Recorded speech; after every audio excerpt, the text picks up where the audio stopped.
Hi friends, வணக்கம். Welcome to Rithvin real estate. இன்றைக்கி நம்ம பார்க்க போகிறது ஒரு அழகான ஓல்டு ஹவுஸ் தான் பார்க்க போகிறோம். பாருங்கள், இது எங்கே இருக்குன்னா நம்ம நாகர்கோவில் டு கோணம் இந்த ரோட்டில் தான் லொக்கேட் ஆகிருக்கு. பாருங்கள், இந்த வீடை சுற்றி அவ்வளோமே குடியிருப்பு பகுதி தான், அவ்வளோ வீடு இருக்குது. வீட்டோட ஃப்ரெண்டில் வந்து உங்களுக்கு தார் ரோடு தான்.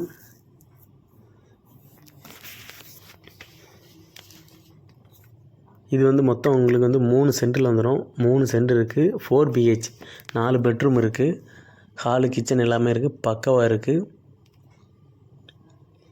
இதுக்கு அவங்க கேட்கக்கூடிய ரேட் என்னென்னா 60 லட்ச ரூபா சொல்கிறாங்க. பேசி கம்மி பண்ணிடலாம். தேவைப்படுறாங்க மறக்காமல் என்னோடய கான்டாக்ட் நம்பருக்கு கால் பண்ணுங்கள். இந்த வீடை வந்து உங்களுக்கு உள்ளே பார்க்கணுன்னா நேரடியாக விசிட் வாங்க, பார்க்கலாம். மறக்காமல் நம்ம சேனலை சப்ஸ்கிரைப் பண்ணுங்கள். தேங்க்ஸ் ஃபார் வாட்சிங் ரித்வின் ரியல் எஸ்டேட்.